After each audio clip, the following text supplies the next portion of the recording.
abaihi wa ikhwanihi minal anbiya'i wal mursalin salawatullahi wa salamuhu alaihi wa alaihim ajma'in wa ala ali kulli wa sahabati wal qarabati wa tabi'in wa tabi'it tabi'in bi ihsanin ila yaumiddin wa ila arwahi walidina wa muallimina wa dhawil huquqi alaina ajma'in wa khususan ila hadrati Syekh Abu Abdullah Husin Nasir bin Muhammad Taib Al-Mas'udi Al-Banjari bisiril Fatihah.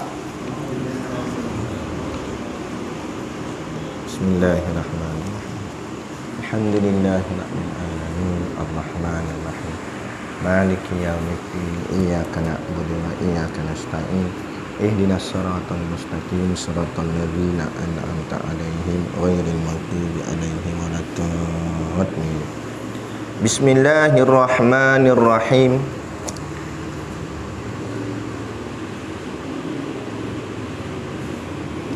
Alhamdulillahirabbil alamin wassalatu wassalamu ala asyrafil anbiya'i wal mursalin sayyidina Muhammad wa ala alihi wa sahbihi ajma'in. Subhanaka la ilma lana illa ma 'allamtana innaka antal alimul hakim. Rabbi shrah li sadri wa yassir li amri wahlul 'uqdatam min lisani yafqahu qawli. Wala haula wala quwwata illa billahil aliyil azim. Amma ba'. Alhamdulillah, kita sama-sama panjatkan syukur kehadiratillah subhanahu wa ta'ala yang dengan limpah dan kurnianya diizin oleh Allah subhanahu wa ta'ala pada kita pada malam ini untuk kita menyambung lagi kuliah pengajian kita, iaitulah kitab Hidayatus Sibyan. Moga-moga dengan pengajian ini akan bertambah kefahaman kita tentang hal-hal yang berkait dengan agama kita. Maka jadilah perkara yang kita amalkan dalam sudut ibadah ini dengan tafahum, yakni dengan kefahaman. Maka barulah ibadah yang kita lakukan ini ada nilainya di sisi Allah Subhanahu wa taala. Maka dengan nilai itulah akhirnya kita dihimpunkan Allah di dalam syurganya nanti di hari akhirat kelak, insya-Allah. Amin ya rabbal alamin. Yang saya hormati pengerusi surau dan seluruh saf kepimpinannya, para imam, para bilal, tok-tok siap yang tak dapat kita nak sebutkan namanya satu persatu, yang amat-amat disanjungi para asatizah, alim-alim ulama, tuan-tuan guru, ustaz ataupun ustazah yang mungkin hadir pada malam ini. Mohonlah ditegur kepada hamba yang fakir dalam bidang ilmu ini, sekiranya apa yang disampaikan dan dikongsikan ada salah dan silapnya. Yang kita kasihi ayah-ayah, ibu-ibu, pemuda-pemudi, muslimin dan muslimat yang dirahmati Allah sekalian. Baik, kita sambung bahagian yang baru. Qala al-muallifu rahimahullahu ta'ala wa nafa'ana wa iyyakum bi ulumihi fid daraini amin ya rabbal alamin. Kata pengarang kitab, bahagian ketiga, Kitabus Solah. Kitab bahagian tajuk dia solat, bab solat. Jadi bab tauhid, bab akidah ni sifat 20 habis dah. Sekarang kita nak masuk bab fiqh, yakni yang berkait yang paling utama sekali semayang. Kerana apa? Dalam masalah fiqh, kenapa kitab-kitab fiqh letak tajuk pertama sekali solat? Sebab tidak akan diangkat ibadat-ibadat yang lain melainkan setelah ibadat solat itu selesai, nanti di hari akhirat. Kan? Allah tak pandang lagi zakat, Allah tak pandang lagi umrah, haji, Allah tak pandang yang lain. Allah akan cek solat dulu. Kalau okey solat kita, barulah okey yang lain. Kalau solat tu diterima, maka ibadah yang lain baru diterima. Tapi kalau solat tu KO, solat tu di-reject, ditolak, mardud, ditolak oleh Allah, maka amalan yang lain semua habis ditolak. Sebab tu pentingnya solat. Sebab itulah disebut as-solah tu imaduddin. Solat itu tiang kepada agama. Maksud tiang pada agama, dia punya base. Ya, jadi elok solat, eloklah lain. Tak elok solat, tak elok lain. Sebab tu dalam masalah fiqh, kebanyakannya para alim ulama yang mengarang kitab akan letak tajuk pertama sekali dalam masalah fiqh, iaitu Kitabus Solah, membicarakan tentang semayang dulu. Kemudian barulah nanti belakang-belakang ni baru dia masuk bahagian zakat, haji dan sebagainya. Solat nombor 1. Kalau ikut turutan dalam rukun Islam pun, arkanul Islami khamsah, rukun Islam tu terbahagi pada 5. Yang pertama syahadah dulu. Syahadah yang berkait dengan soal akidah. Kita dah bicara tentang tauhid dah sebelum ni, panjang lebar dah, berbulan-bulan. Kat berapa? 2 tahun. 2 tahun lebih sikit. Membicarakan tentang tauhid saja. Kita tiap-tiap sebulan sekali di sini.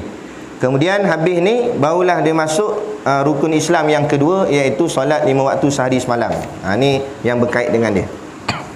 Baik, qala al-muallifu rahimahullahu taala wa nafa'ana wa iyyakum bi ulumihi fid daraini amin ya rabbal alamin. Kata pengarang kitab, ini suatu kitab.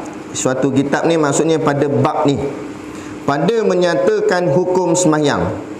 Jadi dalam bab ni akan membicarakan tentang hukum sembahyang. Makna hukum iaitu peraturan, undang-undang. Jadi peraturan sembahyang, apa boleh buat, apa tak boleh buat. Bermula makna sembahyang pada syarak. Okey, baik. Sebelum pergi jauh, nak faham dulu terminologi ataupun perkataan-perkataan dalam ilmu agama Islam ni, dia maknanya akan terbahagi pada 2 bentuk. Pertama, makna dari sudut lughah. Yang kedua, makna dari sudut syarak. Yang ditulis dalam kitab ni makna dari sudut syarak. Kita pergi makna dari sudut lughah dulu. Lughah maknanya bahasa. Apa makna solat dari sudut bahasa? As-salatu itu jamak bagi solawatun. Jadi maknanya solat ni terkandung di dalamnya selawat-selawat. Dan apa pula makna solawat? Makna solawat iaitu doa. Maknanya dalam solat ni penuh dengan doa. Sebab tu dalam hadis Nabi SAW bersabda, ad-du'a umukhul ibadah. Doa itu intinya ibadat. Maknanya dalam ibadat, yang dinamakan ibadat, dalamnya mesti ada doa. Dan apa itu doa? Doa itu asal katanya da'a. Da'a artinya memanggil atau menyeru, atau mana kata kita merayu kepada Allah, minta tolong pada Allah. Itu dipanggil doa ataupun da'a. Jadi dalam sembahyang ni penuh dengan rayuan-rayuan kita pada Allah. Malah bukan setakat rayuan dari sudut lisan saja, malah rayuan itu dibentukkan dalam bentuk perbuatan. Sebab tu dalam banyak-banyak ibadat, solat yang paling hebat. Sebab kalau ibadat lain kita buat, dia banyak dalam bentuk perkataan dan sebagainya. Contoh zikir, zikrullah. Tadi kita zikir subhanallah, subhanallah. Subhanallah hanya yang bergerak mulut sahaja. Tetapi bila main dengan sembahyang, mulut tunduk pada Allah, menyebut, memuji Allah, mengesakan Allah, mengagungkan Allah. Tak cukup dengan mulut, seluruh anggota badan pun membuktikan. Dengan tunduknya rukuk, dengan tunduknya sujud, semua sekali bergerak, menunjukkan seluruh anggota badan kita sujud pada Allah, tunduk pada Allah, bukan hanya pada lisan mulut sahaja. Dia begitu. Sebab itulah ibadat sembahyang ibadat yang paling hebat sekali. Dalam banyak-banyak ibadat, ibadat nombor 1 iaitu sembahyang. Dalam banyak-banyak sembahyang yang paling hebat iaitulah sembahyang fardu lah. Dalam banyak-banyak sembahyang fardu pula, sembahyang waktu yang paling utama, atau bukanlah lain tu tak payah sembahyang, kenalah sembahyang 5 waktu, tapi makna waktu yang paling tinggi, iaitu waktu subuh dengan waktu maghrib. Waktu subuh dengan waktu maghrib. Sebab ibadat-ibadat sebelumnya Nabi Muhammad, kebanyakannya ibadat-ibadat Nabi-Nabi sebelumnya pagi dan petang. Pagi dan petang tu kata ulama, menjelangnya matahari naik dan terbenamnya matahari waktu maghrib. Jadi 2 waktu ni. Tapi jangan semayang subuh dengan maghrib je, lain tak semayang. Ada tak? Terbengong jadi kan? Jadi semayang semua, cuma yang subuh dan maghrib kalau boleh cuba usaha dapatkan berjemaah. Sebab tu waktu paling afdal dan waktu paling mustajab berdoa kan. Sebab tu waktu berbuka mustajab doa, bukan pasal waktu buka tu semata, tapi sebab dia waktu maghrib. Begitu juga waktu mustajab doa, waktu sahur. Bukan sebab waktu sahur tu semata, tapi sebab itulah waktu subuh. Tu hebat dua waktu ni. Baik. Itu makna dari sudut lughah, makna dari sudut bahasa. Kemudian kita nak pergi makna dari sudut syarak. Syarak ni maknanya yang berkait dengan Quran hadis. Syarak ni maknanya yang berkait dengan Quran hadis. Maknanya dari sudut pandang agama. Tadi makna dari sudut pandang bahasa saja. Ini makna dari sudut pandang agama. Iaitulah kata dia, aqwalun wa af'alun muftatahatun bitakbiri wa muhtatamatun bitaslimi bisyaraitin makhsusah. Artinya, aqwalun asal katanya qaul. Qala, qaul tu maknanya perkataan. Aqwalun jamak, maknanya beberapa perkataan, bukan satu, banyak. Perkataan ini dipanggil lafaz, lafzu. Apa yang dimaksudkan dengan lafaz? Makna lafaz itu berhuruf dan berbunyi. Itu makna lafaz. Aqwalun itu beberapa perkataan. Maknanya dalam sembahyang ni ada beberapa perkataan yang kita kena sebut. Dan maksud perkataan itu ialah lafaz, kata ulama. Maka lafaz itu pula maknanya bil huruf wasaut, dengan huruf dan suara. Dengan huruf dan suara. Maknanya perkataan yang kita baca dalam sembahyang, dia ada perkataan dia ada huruf dia. Dan bukan sakat dengan hurufnya, dengan suara. Maka sebab itulah mazhab kita Imam Syafi'i, tak sah sembahyang seseorang apabila apa yang wajib dibaca dalam sembahyang tak dengar pada telinganya sendiri. Tak sah. Ni kena faham betul-betul. Ni banyak orang duk buat salah. Dia baca tak bunyi langsung mulut dia. Walau makmum sekalipun, bukan bicara imam ni, sembahyang semua. Makmum ke imam tak kira lah. Contoh baca Fatihah, dia ada 5 rukun qauli. Nanti kita akan masuk lah. Ni nak cerita buka dulu, mukaddimah. Nah, kita baca Fatihah, Bismillahirrahmanirrahim, 19 huruf dalam tu. 19 huruf tu mesti dengar telinga sendiri. Kalau terluput satu huruf, tak sah Fatihah. Tak sah Fatihah, tak sah sembahyang.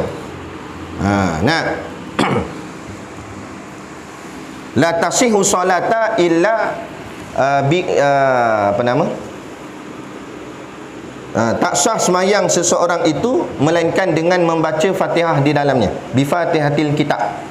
Maknanya kalau Fatihah tu tak sempurna, Fatihah itu dianggap tak dibaca. Bila tak dibaca, tak sah sembahyang. Lepas tu jangan main-main. Kena baca betul-betul daripada bismillah sampai waladdallin. Dia ada 5 rukun qauli. Yang pertama, lafaz takbiratul ihram. Itu Allahu Akbar. Jangan putus mana-mana. Selalu orang duk buat gini, Allah Akbar, hu tak bunyi. Hu tak bunyi, tak sah sembahyang. Baik imam, baik makmum, tak kira siapa-siapa lah. Tapi kalau imam sebut, cuma mic dia jatuh tiba-tiba, itu dimaaf. Sebab ni bukan cerita pasal mic, ni cerita pasal dia sebut tak sebut. Ada. Jadi dalam bab ni kita jangan cari salah orang. Banyak ni bila dah mengaji mula dia nak cari salah orang. Nampak masa jahil dulu tak mengaji lagi, dia tak nampak lagi. Dah ngaji mula nak dengar orang ni baca tak kena, orang ni baca tak kena dah. Dia ilmu ni untuk diri masing-masing. Dan yang pada orang lain kita husnuzon sudahlah, sangka baik. Kita sembahyang belakang, tiba tak dengar imam bunyi dengan jelas Allah Akbar, dengar macam tu, seolah-olah kita kata imam tak sah sebab aku tak dengar bunyi hu dia. Jangan cakap gitu. Mungkin dia sebut, cuma kita belakang tak dengar lah. Jadi tujuan mengaji bukan nak cari salah orang. Tujuan mengaji nak cari salah sendiri. Jadi kita belajar ni supaya kita faham, aku punya sembahyang sah tak? Allahu Akbar aku dengar tak semua sekali? 88 huruf tu. Yang tu yang penting, bukan orang lain. Sebab yang ditanya dalam kubur nanti bukan tanya pasal tu imam, tanya pasal diri kita. Nah, malaikat tak tanya dalam kubur, Tok Imam dulu semayang sah tak? Malaikat tak tanya kita, tak tanya Tok Imam, tanya kita. Mu tu semayang sah tak? Tu. Yang pertama takbiratul ihram. Yang kedua suratul Fatihah. Dari ayat pertama sampai ayat 7. Daripada bis sampai lin. Bismillahirrahmanirrahim sampai waladdallin. Kena betul semua, kena tepat bunyinya, kena jelas setiap satu huruf tu dengar di telinga sendiri. Putus mana-mana. Kalau terputus disebabkan dengan batuk dan sebagainya, wajib ulang. Nah, kalau luar semayang dimaaf, tapi dalam semayang wajib ulang. Malik Malikiyah tak habis. Tak boleh sambung ayat seterusnya. Iyyaka na'budu tu boleh. Ulang balik Malikiyah tu. Malikiyaumiddin. Itu yang kedua. Yang ketiga, membaca tahiyat akhir. Yang ketiga membaca tahiyat akhir. Tahiyat awal tak masuk dalam wajib. Yang wajib membaca tahiyat akhir, at-tahiyatul. Yang ni nanti Syekh akan tekankan juga dalam kitab kita ni. Cumanya sebabkan ini bahagian solat, saya terang dulu sikit. At-tahiyatul tu dalam tu dia ada banyak sabdu, ada banyak syaddah. Jadi sebutan sabdu biar jelas. Sabdu ni dia ada tekan. Kalau kita mengaji ilmu tajwid, dia ada tekan. Kalau dibaca mendatar tanpa tekan, tak jadi sabdu. Contoh, at-tahiyatul. Tu at-ta tu sabdu, hiya sabdu, at-tahiyatul mubarakatus tus salawatut thayyibah. Tu banyak sabdu. Tiba dia baca mendatar ya, at-tahiyatul mubarakatus salawatut. Tak ada tu tak ada. Tak ada, tak sah. Berat. Tu baru mengaji. Itu sebab bila orang mengaji, barulah ibadatnya khusyuk. Sebab apa? Sebab dia nak jaga setiap bacaan ni, dia akan perhati bacaan dia. Jadi bila dia perhati bacaan dia, tak adalah fikiran dia melilau ke tempat lain. Tu penting ilmu, kan? Bukan nak buat saja. Buat saja semua orang boleh buat. Acong Mutu Sami boleh buat, tapi biar buat dengan ilmu. Tu yang ke berapa dah? Takbiratul ihram, suratul Fatihah, membaca tahiyat akhir. Yang keempat, selawat selepas tahiyat akhir. Itu pun wajib. Membaca selawat. Allahumma salli ala sayyidina. Nak bubuh sayyidina boleh, tak nak bubuh sayyidina pun boleh. Sayyidina sunat saja, tak wajib. Cumanya kata syekh saya, guru saya namanya Syekh Rejab, dia kata kalau orang yang jenis berbalah pasal sayyidina ni, agak-agak kalau Rasulullah ada depan mata dia, dia nak balah tak bab sayyidina ni. Bergaduh sayyidina tak sayyidina, bid'ah lah apalah. Tiba-tiba Nabi duduk depan. Sedangkan makna sayyidina tu penghulu kami, memuliakan Rasulullah, ketua kami. Kenapa salah kalau kita sebut ketua kita? Kan? Sedang kalau tak sebut nama datuk pun, datuk marah. Kan? Datuk tu nama Datuk Kasim, kita panggil Kasim. Hoi, Datuk oi. Marah tak sebut datuk, padahal datuk bukan pengiktirafan agama. Dia pengiktirafan dunia je. Sedangkan Sayyidina Muhammad pengiktirafan agama. Apa salahnya kita muliakan Nabi? Kan Nabi kita. Jadi kita baca Allahumma, cuma jaga syadah-syadah tu. Allahumma, tu humma tu. Salli syadah lagi, ala Sayyidina Muhammad. Dan ada qalqalah dal Muhammad de. Buat betul-betul lah. Tapi jangan over. Kan ada setengah tu, saya semayang sebelah orang, ada jenis orang over. Macam nak keluar roh, macam nak mati ya. Teruk sangat, jangan buat teruk sangat. Dan jangan longgar sangat, jangan ringan sangat, dan jangan berat sangat. Itu Islam. Pandai-pandai kita lah. Allahumma salli ala Sayyidina Muhammad. Baca betul-betul. Kalau nak sebut Sayyidina, sebut betul-betul. Sayyidina, bukan Sayyidina. Sayyidina yang main duit tu. Beli Teluk Intan, beli Kuala Lumpur. Tu Sayyidina. Ini Sayyidina. Itu. Aduh. Dan tu yang keempat dah. Yang kelima, salam yang pertama. Assalamualaikum. Sampai situ wajib. Warahmatullah tak wajib. Warahmatullah barang sunat sahaja. Tapi Assalamualaikum tu wajib. Jadi sebut betul-betul tu sebab tu barang wajib. Kalau disebut Assalamualaikum tak sah sebab ada ada alif depan tu. Assalamualaikum, bukan Assalamualaikum. Assalamualaikum. Kum dengan kaf, bukan qaf, bukan kum. Assalamualaikum warahmatullah. Dan cara dia pula ulama kita ajar, kalau nak bagi salam, Assalamualaikum, pastikan wajah kita menghadap kiblat. Warahmatullah baru paling. Assalamualaikum warahmatullah baru paling, warahmatullah baru paling. Kan? Lepas tu toleh depan balik. Jangan sebut lagi. Toleh depan dulu baru sebut Assalamualaikum warahmatullah gitu.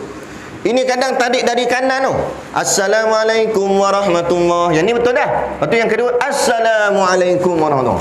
Dia tarik dari kanan, salah. Toleh pandang depan dulu. Kum warahmatullah gitu.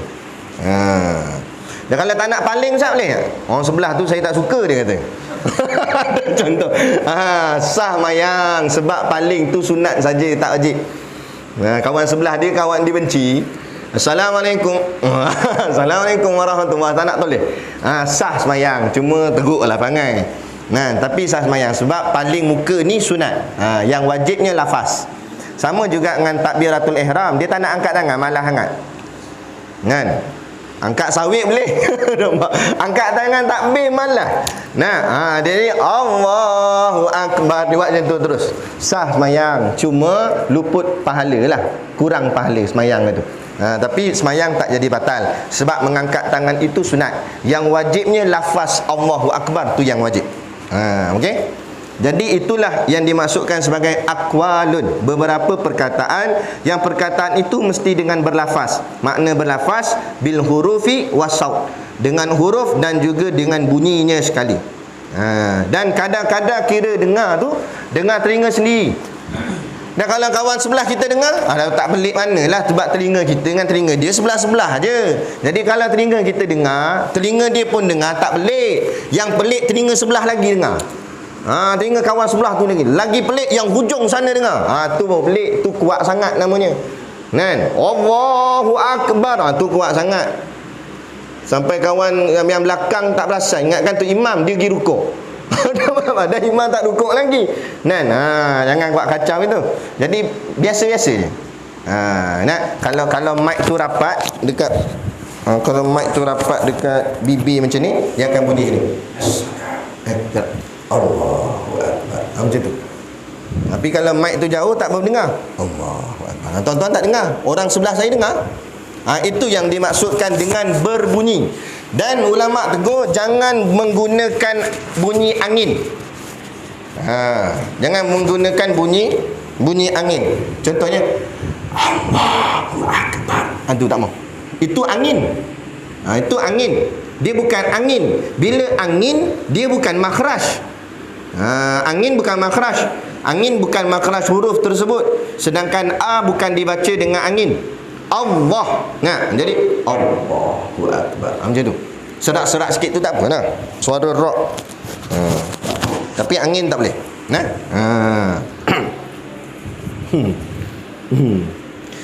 Tu ada gak orang tanya bab ais panjang. Ulama Patani. Kalau semayang dekat kilang macam mana? Mesin tu gergang-gergung. Nak dengar juga di telinga sendiri. Lawan habislah mesin. Allah jerit kau buat. Nampak? Kata bab ais tak perlu. Dia kata yang maksud dengar di telinga sendiri ni sekira-kira waktu aman. Waktu aman artinya waktu sunyi. Kalau tak ada apa-apa bunyi lain, kita dengar tak suara kita sendiri. Memadai lah gitu. Jadi kalau ada mesin sebelah ganggung, tetap kita buat macam biasa. Allahu Akbar. Macam tu je. Biasa je. Gitu. Mana batu sini belakang dia? Dalam laci. Senang nak baling. Nak letak kitab ni. Tak ada nanti ya. Ni angin dia terbang. Baik. Wa af'alun yang kedua. Af'alun ni asal perkataannya fi'lun. Fa'in lam fi'lun. Fi'lun tu mufrad. Af'al itu maknanya jamak. Makna fa'il tu atau af'al tu maknanya perbuatan. Jadi bila jamak maknanya bukan satu lah, lebih daripada 3. Banyak. Jadi maknanya sebab tu dia terjemah situ dan beberapa perbuatan. Wa tu dan, af'al tu beberapa perbuatan. Perbuatan di sini maknanya tingkah laku. Maknanya bila sebut tingkah laku maknanya ada pergerakan. Jadi sebab tu Imam Syafi'i membahagikan pergerakan solat dan bukan pergerakan solat. Pergerakan solat yang dibenarkan dalam solat saja. Yang tidak dibenarkan dalam solat tak termasuk dalam pergerakan solat. Bila tak termasuk dalam pergerakan solat, kalau bergeraknya 3 kali berturut-turut batal sembahyang. Itu mazhab kita Imam Syafi'i. Jangan pakai mazhab lain. Mazhab lain cerita lain lah. Ni kitab ni kitab mazhab Syafi'i, pakai mazhab Syafi'i. Jadi perbuatan yang dalam solat tak ada masalah. Tetapi perbuatan yang bukan daripada perbuatan solat tak boleh bergerak lebih daripada 3 kali secara berturut-turut. Kalau tak berturut-turut tak apa. Jangan berturut-turut je. Tak berturut-turut tak apa. Macam kita menggaru, kan? Kita nak garu celah sini, kita pun angkat tangan. Bergerak ni dikira satu pergerakan. Satu. Kita pun letak tangan sini garu. Okey, jari bergerak, jari tidak dikira dalam pergerakan. Sebab jari dianggap sebagai pergerakan kecil. Jadi dimaaf. Jadi garu ni banyak kali, bukan lebih 3 kali pun tak apa. Sampai cabuk kulit pun tak bergaru. Nampak? Tapi tak ada masalah. Jangan tangan je yang gerak. Tangan tak gerak. Sebab tu ulama ajar. Guru saya anak murid guru saya anak kepada Tok Guru Siddiq Noh, Ustaz Salman. Ustaz Salman dia mengaji Yaman. Dia yang ajar, dia kata lekapkan. Tangan ni kalau tak nak bagi dia bergerak, kita lekap. Jadi yang gerak hanya jari. Kalau kita tak lekap, kita takut masa garu kita bergerak dengan tangan-tangan. Bila bergerak dengan tangan-tangan lebih 3 kali batal sembahyang. Jadi kalau lekap tangan sini, kita pun garu. Jadi garu banyak mana pun tangan tak bergoyang, hanya jari yang bergoyang. Lepas tu kita pun dah bergerak satu, kita pun letak balik tangan kita kat tempat asal, 2. Jadi 2 pergerakan, tak ada masalah. Yang tak boleh dah lah garu sini, tak puas hati garu sini pula. Jadi ni 1, 2. Jadi dah banyak bergerak. Jadi dah masuk 3, habis. Dah dikira 3 kali bergerak berturut-turut. Kalau tak berturut-turut tak apa. Macam nak tukar kedudukan dalam sembahyang, kan? Nak tukar kedudukan dalam sembahyang. Kalau dulu sembahyang saf rapat, bila saf tu kosong, orang tu terkentut pergi tandas, orang tahulah nak ganti macam mana. Tapi bila main saf jarak-jarak gini, seorang tu keluar, macam mana nak buat? Dia tak ngerti dah. Dia kata, alamak, lubang memang lubang dah. Sebelum dia pergi dah ada lubang dah. Ada kadang-kadang orang kita masalah. Padahal sama je, bergeraklah. Nak bergerak ke depan kalau orang yang berada di belakang. Tetapi yang paling afdal bila bergerak dalam jemaah ialah, contohnya sini imam, makmum, Tok Bilal kentut, kan? Saya kentut lah, teruk sangat. Habis contoh lain tak ada pula, kentut lah. Dia pun keluar. Bila keluar situ kosong. Jadi yang nak masuk situ siapa? Belakang ke, sebelah sana ke, sebelah sini? Nak sebelah kanan ni dulu pergi. Ataupun bergerak 2 sekali. Kanan pun gerak, kiri pun gerak. Tapi jangan melanggar. Nak gerak pelan-pelan je lah. Jangan tolak menolak, kan? Maknanya ikut siapa nak masuk dululah. Kanan, yang afdal kanan lah. Kanan masuk kat dalam tu. Bukan yang belakang. Belakang jangan masuk lagi. Bagi orang depan dulu, dia gerak. Jadi di situ pula kosong. Situ pergi situ, situ pergi situ. Mengarah ke arah imam pergerakan dia. Kalau contoh sini yang batal, jangan sini pergi sini, imam duduk sini. Maka orang yang kosong yang sebelah sana kena pergi sini. Dia mengarah ke arah imam. Itu cara susunan saf. Sama juga bila kita semayang, kita masbuk datang belakang nak masuk. Ada orang dia masuk di susun kok kanan dulu. Salah. Susun ikut imam. Imam tengah ni, yang belakang imam tu. Susun tengah. Bila tengah, kawan ni masuk, bagi seimbang. Bila tengah, orang nampak belah kanan lebih ramai, yang masuk kemudian duduk belah kiri pula. Bagi jemaah tu, saf dia nampak seimbang. Macam sayap kapal terbang, seimbang. Kanan sama panjang, kiri sama panjang. Ini kanan aja. Bukanlah batas semayang, tapi saf jadi tidak cantik. Nak kurang fadilat. Itu kaedah-kaedah ulama ajar. Nah, jadi masuk. Yang hujung kosong. Dan hujung tu kan kosong sebab semua dah pindah, hujung tu kosong. Masa tu baru yang belakang tu masuk ke depan. Jadi belakang tu ke depan, yang belakang tu pula kosong. Belakang lagi ke depan, gitu. Kan? Last sekali sampai saf yang belakang sekali, yang tu kosong. Jangan yang tengah tu pula pergi sana, jauh sangat nak pergi. Nah, jadi itu dah lebih 3 kali lagi dia berjalan. Yang tu biar kosong. Lagi kalau ada orang lain datang, dia masuk kat situ. Gitu. Tapi musim PKP kena tahulah memang kosong celah tu. Jangan masuk ke, kosong pan ni. Dia pun jalan sambil dalam sembahyang. Ini lain, ini SOP. Itu lain. Baik. Jadi itu maknanya perbuatan-perbuatan yang kita nak buat daripada sujud nak naik rakaat. Kan ada macam-macam cara. Ada yang dia duduk sekejap, lepas tu dia tengok balik, lepas tu baru dia naik. Adakah itu dimasuk pergerakan dalam solat? Ya, ulama jawab. Itu termasuk dalam pergerakan solat, kerana duduk yang sekejap itu dipanggil duduk istirahah, duduk rehat sekejap. Itu hukumnya sunat dan afdal. Kan? Jangan, maksudnya Nabi nak ajar kita supaya semayang jangan gopoh, ambil step. Jadi bila nak bangun, duduk sekejap gitu. Jangan lama. Jangan sampai tahiyat. Duduk sekejap je. Duduk sekejap, ambil tenaga sikit, baru tengok balik, baru angkat punggung naik ke atas. Tapi kalau naik terus boleh Ustaz? Boleh, tak ada masalah. Cuma kuranglah, tak dapat pahala duduk istirahah lah. Kalau bahagian nak cepat masa tu ada urusan penting, tak apalah. Itu dikira sebagai perbuatan dalam semayang. Yang lain daripada lain semua tu, itu semua tak masuk dalam perbuatan dalam semayang. Jadi bila tak masuk, jangan bergerak lebih daripada 3 kali berturut-turut. Baik. Orang kata, habis nak semayang pegang baby macam mana? Pegang pi lah, tapi jangan, pastikan jangan bergerak 3 kali berturut-turut. Betul. Ulama tak larang, nak pegang apa boleh. Pegang Quran pun boleh, Quran kecil. Dengan semayang pegang Quran, sebab ayat Quran lupa. Bukan ayat lazim ni, Fatihah lupa. Pak Maliki Yawmiddin tak ingat apa dia. Nampak dia pun buka Quran kecil, ada dalam poket, buat keluar baca. Nak boleh, tapi dengan syarat jangan bergerak 3 kali berturut-turut. Itu je. Tu. Tak payah kata pegang Quran, paling muka boleh. Tengah semayang, di paling muka, nak tengok belakang ada siapa datang. Dibolehkan, tapi dengan bersebab, bukan dengan sengaja-sengaja. Dengan bersebab. Contohnya, dia semayang seorang, tiba-tiba ada orang tepuk bahu dia. Jadi dia nak confirm betul ke ada orang belakang ni. Dia pun toleh. Tengok ada tak belakang, boleh.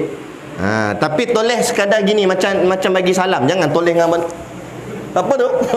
Jangan gitu. Tu teruk lah. Sikit je toleh ni jeling. Kalau jeling macam ni nampak dah. Kan belakang tu ada siapa, boleh nampak sama-sama lah. Bukan nampak sungguh jeling gitu, sudah. Tu pandang lepas balik, jangan sampai sudah macam ni. Jadi maknanya jangan lebih ya. Bergerak ni baru sekali, pandang depan 2 kali. Jadi tak melebih 3 kali berturut-turut. Dibenarkan, dibolehkan. Takut-takut toleh tak ada orang. Yang toleh. Tadi siapa tepuk, tak ada pula. Toleh belah ni, tak ada juga. Pun lari situ. Janganlah lari. Jin tu yang jin kejar sampai ke rumah tu, sebab semayang tak habis. Dia kata aku nak semayang, duduk belakang dia lari tu imam. Baik. Selesai beberapa perbuatan. Muftatahatun. Muftatahatun tu ambil daripada perkataan fataha. Fataha maknanya buka, macam Fatihah lah, buka. Muftatahatun artinya buka. Dibuka atau dimulai. Mana ditulis sini yang dimula akan dia. Dengan takbir. Dengan takbir. Mulakan dengan takbir. Apa tu takbir? Takbir itu Allahu Akbar, baru dinamakan takbir. Kalau Allah saja bukan takbir. Kalau Allah itu dipanggil lafzul jalalah, nama bagi Allah. Kalau akbar itu pun bukan takbir. Akbar itu maksudnya isim tafdil, ambil daripada perkataan kabara. Maknanya kabara artinya besar. Akbar melampau-lampau besar, maknanya paling besar. Tu Allahu Akbar. Kan? Paling besar. Maknanya bila sebut paling besar, bukan makna dengan makna saiz. Jadi dia faham Allah tu besar saiz, bukan saiz. Tapi maksud besar, semua yang lain ni kita kecilkan dia. Maksudnya jangan pandang hebat pun pada yang lain, melainkan semata-mata Allah sahaja. Sebab apa? Disyariatkan pada kita dalam semayang suruh lafaz Allahu Akbar. Sebab nak didik hati ni biar besarkan Allah. Sebab di luar semayang banyak kita rosak. Kita besarkan jawatan, kita besarkan pangkat, kita besarkan wang ringgit, besarkan harta kita, besarkan anak bini kita. Maka bila balik pada semayang, kecilkan semua benda, yang besar hanya Allah. Kemudian bawa dalam kehidupan di luar semayang. Besarkan Allah dan segala hal. Pangkat-pangkat apa tinggal pi. Batu dalam semayang, pangkat apa agung sekalipun, sembah muka atas tanah. Pada agung kan, patut kalau agung sembah atas dinding tak atas tanah tak. Sebab apa? Sebab yang besar hanya Allah, lain tak ada. Kat luar tu ya mungkin ada darjat masing-masing. Ada kedudukan masing-masing. Dalam semayang, kedudukan kita satu saja, hamba di hadapan Allah. Jadi buang segala keegoan dan sebagainya. Itulah disuruh, disyariatkan kita dengan lafaz Allahu Akbar. Sebut biar betul lah, Allahu Akbar. Allah dengan lafaz isti'la, dengan lafaz tebal. Allah, kembungkan mulut. Jangan nipis Allah kan. Allah kembung. Seolah-olah guru saya ajar, dia kata pergi cari orang jual bakso kan. Sini ada jual bakso kan. Minta berbola daging dia tu, buh 2 biji masuk dalam ni. Tapi bayar, jangan main curi itu. Bayar dulu, makan, jangan kunyah lagi. Kemam kat dalam mulut, letak kanan satu, kiri satu. Lepas tu sebut nama Allah. Allah, baru betul. Sebab mulut tu kembung. Allah. Esok pagi pakat pergi cari bakso.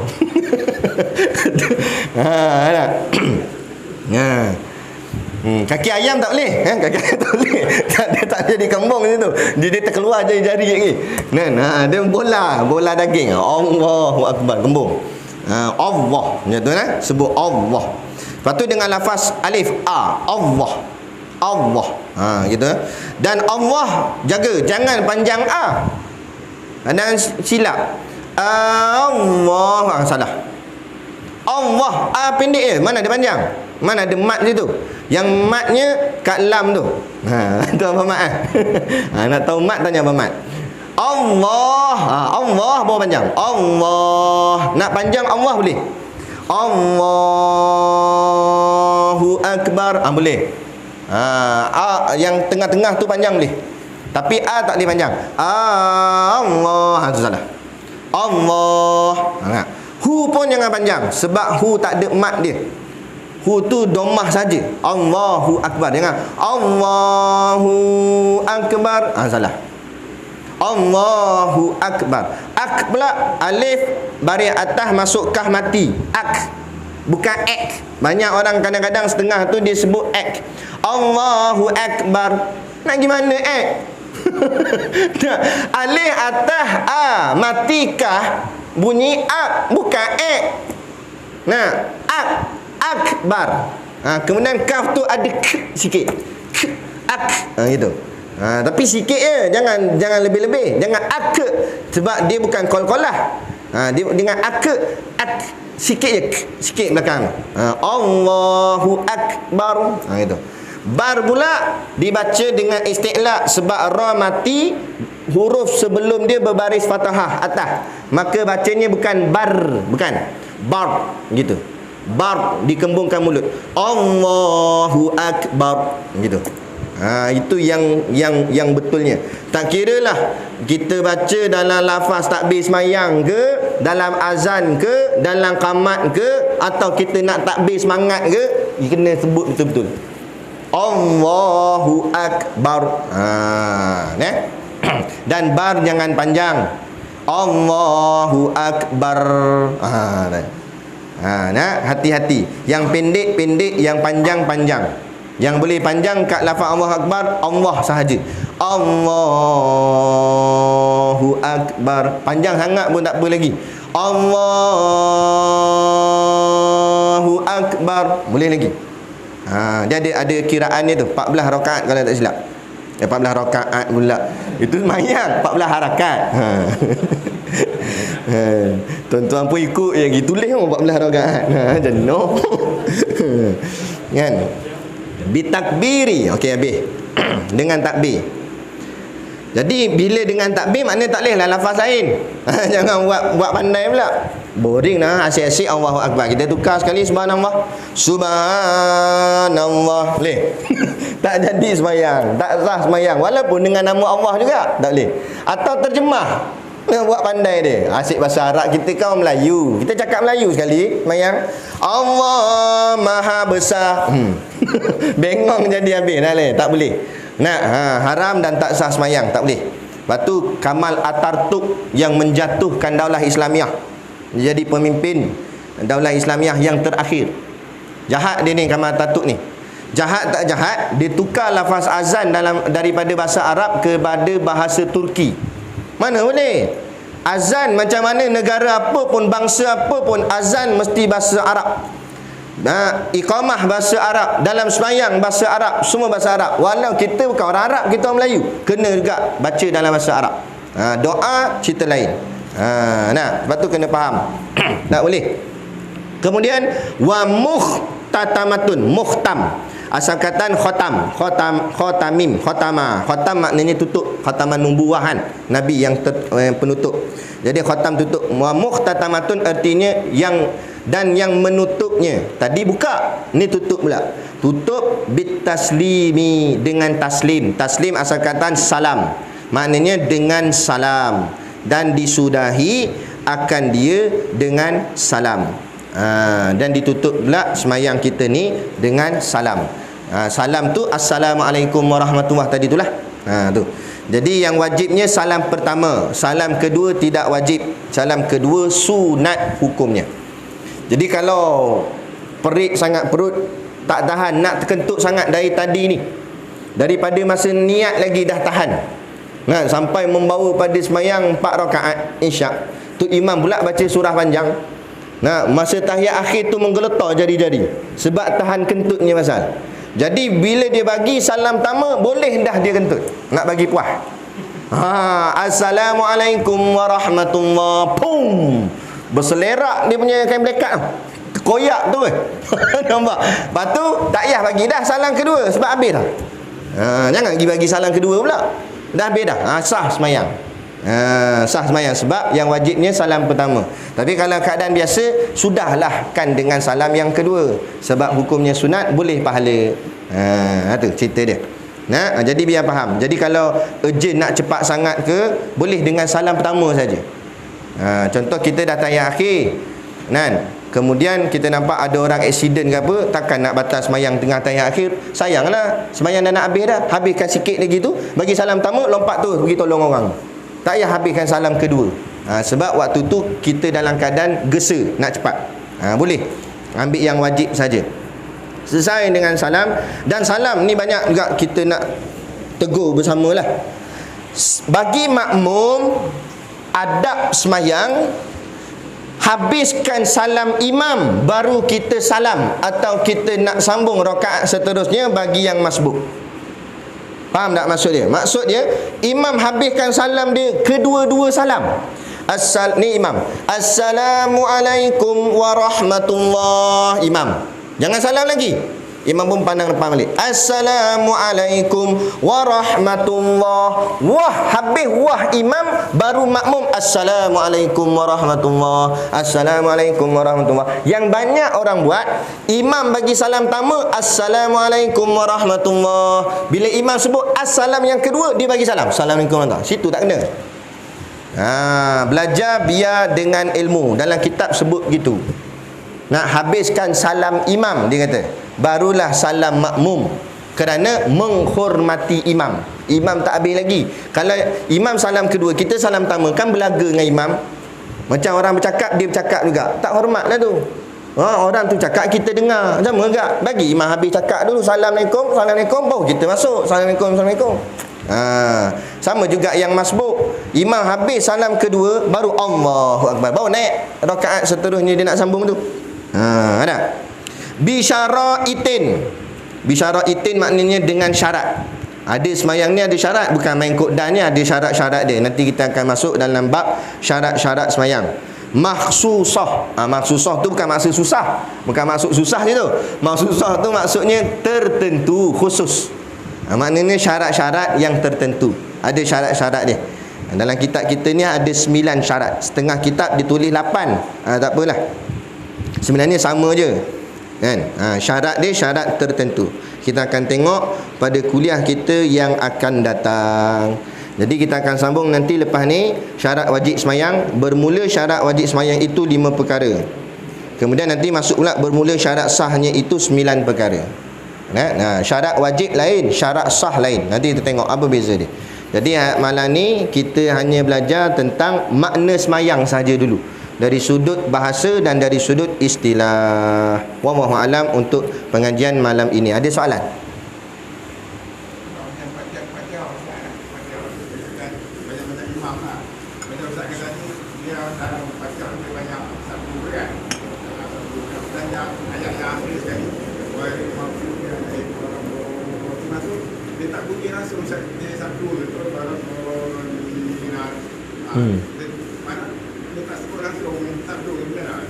Kalau tak bunyi sabdu tu tak sah lah Fatihah dia.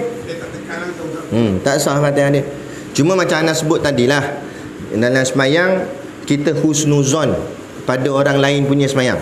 Maknanya imam kita bersangka dia sudah bunyikan dia punya sabdu, cuma mungkin bila melalui speaker ni dia tak berapa nak jelas. Yang paling mustahak diri kita masing-masing. Sebab tu mengaji bukan hanya imam saja kena mengaji, semua orang kena mengaji. Sebab yang nak mengesahkan ibadat masing-masing diri masing-masing. Sebab tu kalau kita perasan, sah atau batal semayang bukan bergantung pada imam, tapi sah batal semayang itu gantung diri masing-masing. Dalilnya dalam niat kita sebut usolli. Tu dengan alif. Alif tu maknanya aku, bukan nusolli, bukan dengan huruf nun. Kalau nusolli kami semayang, tapi usolli aku semayang. Maknanya kita berniat atas diri kita sendiri. Habis itu yang bergerak sama-sama itu pergerakan saja jemaah, tapi diri sendiri yang tanggung diri sendiri punya semayang. Sebab tu kadang-kadang imam batal, makmum tak batal.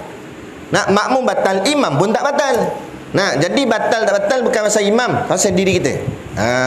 Jadi imam kita, kalau kita kandai katalah, contoh kita dengar imam macam baca tak sempurna, husnuzon, sangka baik, sudah. Lainlah kalau terang sangat salah.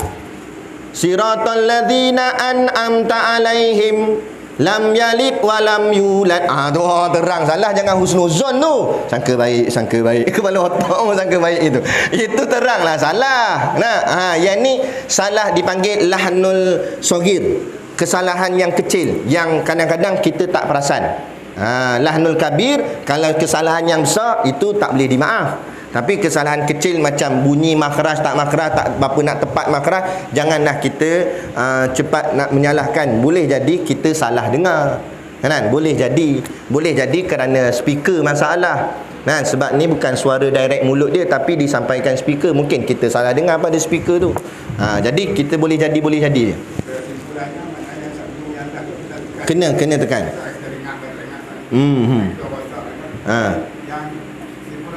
Kena tekan. Dia macam ni.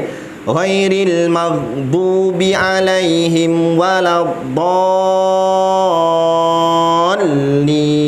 gitu.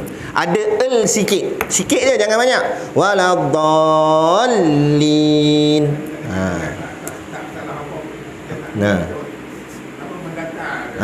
Tak apalah, yang penting kita setiap seorang daripada kita. Tapi jangan panjangkan tu, kadang-kadang ada gak yang buat panjang. Waladdallin, salah. Bukan makhraj. Bukan sebutan huruf. Tak ada dalam sebutan huruf. Tu cuma nak memindahkan sebutan da ke dalam lam. Waladdallin, tu. Gitu. Dan da tu kena panjang, sekurang-kurangnya 6 harakat. Waladdallin. Tapi 6 harakat macam saya sebut tadi, jangan orang lain kira, kita diri kita sendiri masing-masing. Sebab dalam baca Quran ni dia ada 3 gear. Ada gear laju, ada gear sederhana, ada gear perlahan. Jadi kalau laju mungkin gerakan jari dia laju. 6 harakat tu dikira laju. Waladdallin. 6 harakat juga sebab dikira laju. Kadang-kadang dikira sederhana, waladdallin, sederhana. Kadang dikira perlahan, waladdallin. Nah, jadi bergantung pada orang tu kira macam mana, asalkan memang 6 harakat. Jadi benda ni tak payah gaduh lah, tak payah jumut, tak payah terlampau ni sangat. Cumanya yang paling penting ilmu masing-masing. Tu tujuan mengaji. Ya.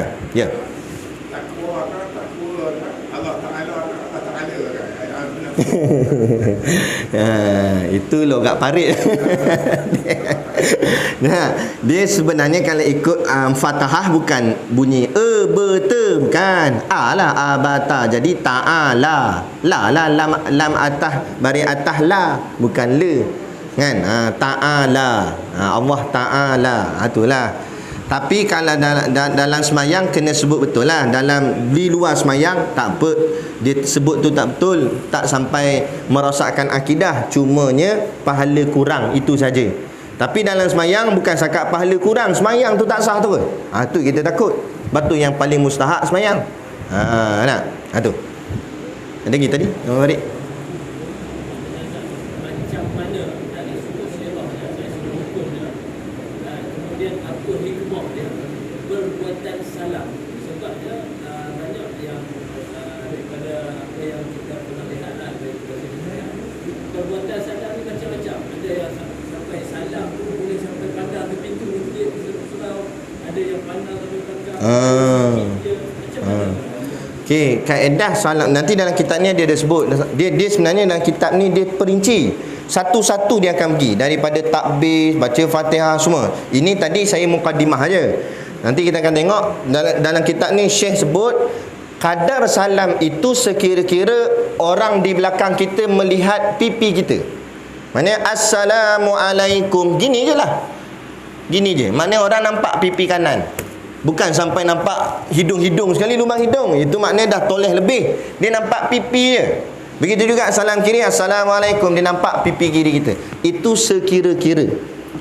Sekira-kira, agak-agak ajalah, pandai-pandai lah. Bukan nak ukur dengan pembaris apa semua straight kedak kepala dia, tak ya. Mana sekira-kira, pandang kanan dan pandang kiri. Dan hati-hati jangan bertoleh muka itu dengan badan-badan sekali, tak mahu. Kepala saja yang gerak. Assalamualaikum warahmatullahi, badan stay. Dan jangan goyang dengan badan-badan. Sebab nanti kita belajar dalam syarat sah semayang, ain kiblat itu duduk pada dada. Maksud ain kiblat, yang nak menentukan semayang tu lari daripada kiblat atau tidak, itu bergantung pada dada. Kalau dada lari daripada arah kiblat, batal semayang. Lain anggota lain kalau lari daripada arah kiblat tak batal semayang. Sebab tu muka boleh dipaling. Sebab muka bukan ain kiblat, tapi dada ain kiblat. Maka dada tak boleh paling. Bila kita bagi salam pusing dengan dada-dada, batal semayang. Sebab tu ulama nasihatkan kita sudahkan kum di hadapan dulu. Assalamualaikum warahmatullahi. Jadi andai kata masa warahmatullah tu badan dia bergerak, maknanya semayang dia sudah sah, kerana yang wajib sampai kum sahaja.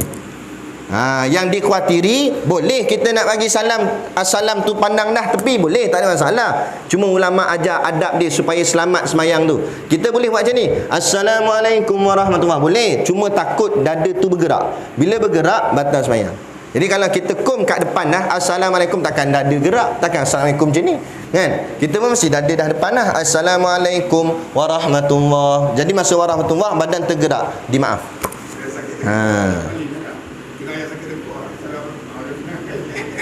Tapi pastikan warahmatullah baru dia toleh, baru tak rosak semayang dia. Ya. Okey, siap tunjuk. Mana siku kita dengan lutut ni Allah Taala bagi sama panjang lah. Katanya tak boleh panik kita tahiyat kita dulu. Siku kita buka kat atas. Terlajak. Yang saya lajak tu betul siku ni memang ada dari aku usul panjang.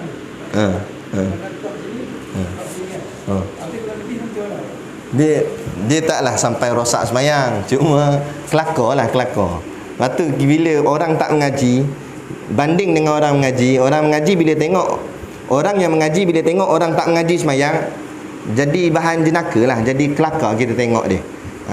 Apa buat macam ni? Macam tu lah lebih kurang. Tak adalah wasak semayang. Cumanya tak cantik, tak macam ibaratnya macam mana? Kereta Merc tapi pakai spoiler kancil. Macam tu lah.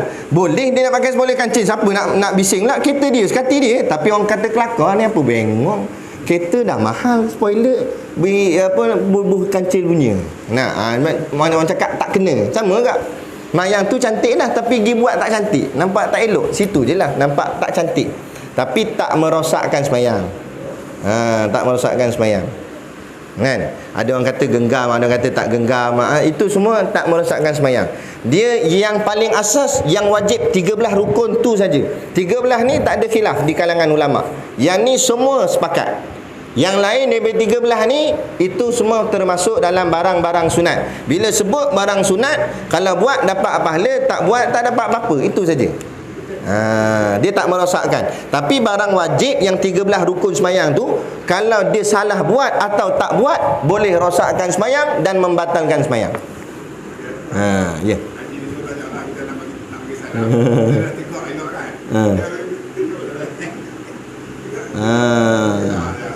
Mazhab Jepun nama dia. Okey, dia semayang main hangguk-hangguk kepala pun tak ada dalam semayang. Jadi tapi adakah dikira batal? Tak batal sebab tak bergerak 3 kali berturut-turut lagi. Lain lah kalau dia hangguk 2 kali. Hangguk banyak kali baru batal. Tapi dia sekali tu je gitu. Cumanya macam saya sebut tadilah, kelakar. Kalau geng kampung dia sama lebih kurang tak apa lagi, takut ada tok syekh belakang. Ada ulama datang, ulama duk parti tengok apa semayang macam ni. Orang kampung sini tak mengaji ke apa? Jadi macam itulah, jadi fitnah. Apa tu? Dia bergerak-gerak paling ni. Kalau bergerak dia tu lebih 3 kali, batal lah. Sebab bila bergerak begini, tangan bergerak ni. Dia yang dimaaf jari je. Ni dengan tangan-tangan bergerak, batal semayang. Kalau lebih 3 kali berturut-turut lah. Main sip-sip ke apa tak tahu. Tapi ada juga, jangan salah sangka ada orang semayang jari dia gerak je ni. Jangan kita memburuk-burukkan, sebab itu ada pandangan mazhab lain. Saya tak ingat mazhab apa, tapi dia akan angkat bila ada sebut nama Allah dalam tahiyat. At-tahiyatul mubarakatuh salawatut thayyibatu lillah. Ada nama Allah dia angkat. Ada nama Allah dia diangkat. Tak ada nama Allah dia duduk. Jadi biarkanlah dia, mungkin dia mazhab lain, biarlah. Yang tak ada lah. Tapi sepatutnya kita Malaysia satu mazhab je, mazhab Syafi'i. Negara lain je lah, kan? Tapi dia nak pakai mazhab lain juga, kata dia lah. Sebab selagi mana tak lari daripada 4 mazhab ni, tak ada masalah. Cumanya afdal di tempat kita mazhab Imam Syafi'i. Ada lagi? Cerita bab semayang ni memang banyak soalan pun. Ada lagi? Tak ada dah? Puas hati dah semua jadi kita tengok semayang isyak masing-masing. Jadi cukup sekadar tu pada pertemuan kita pada malam ni.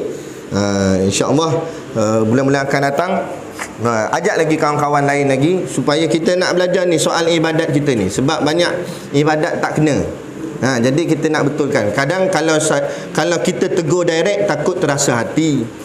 Jadi bila kita cakap dalam bentuk ilmiah macam ni, pandai-pandai sendirilah. Kalau terkena pada batang hidung sendiri, kita ubah. Kita buat yang bagi betul. Sebab ini bukan kita peli orang, kita mengajar saja dari sudut pandang ilmu. Jadi cukup sekadar ni. Dan macam biasa produk ada, tapi dalam kereta lah. Siapa nak bagi tahu Ustaz Burhan kita ni, apa nak, nanti dipanjat lah atas tu. Jadi cukup sekadar ni pada malam ni. Saya mohon maaf sekiranya terkasar bahasa atau mengguris hati mana-mana pihak. Apapun yang baik itu datang daripada Allah, dan segala kekurangan itu silap saya sendiri dari segi adabnya. Adapun hakikatnya kullu min indillah, setiap sesuatu semuanya daripada Allah Subhanahu wa taala. Wabillahi taufiq wal hidayah. Assalamualaikum warahmatullahi wabarakatuh. A'udzubillahi minasyaitonirrajim. Bismillahirrahmanirrahim. Alhamdulillahirabbil alamin wassalatu wassalamu ala asyrafil anbiya'i wal mursalin sayyidina Muhammad wa ala alihi washabihi ajmain. Allahumma taqabbal minna salatana wa du'aana innaka antas samiul alim wa tub alaina innaka antat tawwabur rahim. Allahumma ja'al dinana dinan nabi Muhammadin sallallahu alaihi wasallam wa islamana islamal muslimin wa imanana imanal mu'minin wa salatana salatal khashiin wa a'malana a'malal salihin wa niyatana niyatal mukhlisin wa dhunubana ya Allah dhunubal mustaghfirin wa hayatana hayatal ulama wa mautana bi mauti syuhada wa adkhilnal jannata ma'al anbiya'i alaihimus salatu wassalam. Rabbana atina fid dunya hasanah wa fil akhirati hasanah wa qina adzabannar wa qina adzabannar wa qina adzabannar. Sallallahu ala khairi khalqihi sayyidina Muhammad wa ala alihi washabihi wasallam. Subhana rabbika rabbil izzati amma yasifun, salamun alal mursalin walhamdulillahi rabbil alamin. Amin ya rabbal alamin. Taqabbalallahu minna wa minkum. Takbir.